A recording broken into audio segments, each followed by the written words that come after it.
Good afternoon. কি নাম আছে আপনার? কোথা থেকে আসা হচ্ছে? আসাম থেকে? বাড়ি আসাম থেকে। আমাদের কাছে আজকে আসামের স্টুডেন্ট চলে এসেছে। তো কোন ম্যামের কাছে ভর্তি হয়েছিলেন?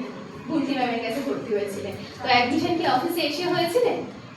আচ্ছা, তো বিষয়টা যে অ্যাডমিশন থেকে আপ টু কেমন লেগেছে আমাদের পরিষেবা? কোনো কমপ্লেন আছে কি? কোনো সমস্যা হচ্ছে? খুব সাপোর্ট পেয়েছেন। আর হচ্ছে কি নোট সাজেশন ক্লাস সমস্তটা টাইমলি পেয়েছেন তো? আচ্ছা, এই যে সায়েন্স যেটা আপনি করেছেন এটা কি পারপাসে করেছেন? পরবর্তীকালে কি কোর্স করার ইচ্ছে আছে?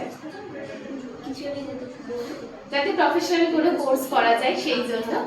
তো বিষয়টা হচ্ছে কি আমাদের যে স্যার ম্যামরা রয়েছে বা বুলটি ম্যাম, আপনার যে কাউন্সিলর ম্যাম রয়েছে, তারা প্রতিনিয়ত সাহায্য করেছে, তো হেল্প করেছে। আপনি যা যা বুঝতে পারেননি তারা সবটা ঠিকঠাক ভাবে বুঝিয়ে দিয়েছে, তো কোনো সমস্যা হয়নি তো?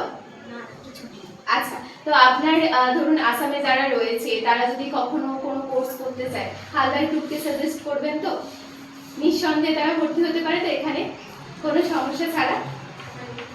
আচ্ছা, পারবে। খুবই লজ্জা পাচ্ছে, একদম মানে ভয় পাচ্ছে না, কিন্তু লজ্জা পাচ্ছে। আর অ্যাডমিশন থেকে আপ টু রেজাল্ট নিতে এসছে, তাও খুবই লাজুক আমাদের যে স্টুডেন্ট রয়েছে। তো বেশি কিছু আর জিজ্ঞেস করবো না। আগামী দিনের জন্য অনেক অনেক শুভেচ্ছা রইল। আপনার যে রেজাল্ট রয়েছে খুবই মূল্যবান একটা জিনিস, সেটাই আজকে আমি আপনার হাতে তুলে দিচ্ছি। খুবই যত্ন করে রাখবেন এবং পরবর্তী জীবন আপনার খুবই ভালো কাটুক।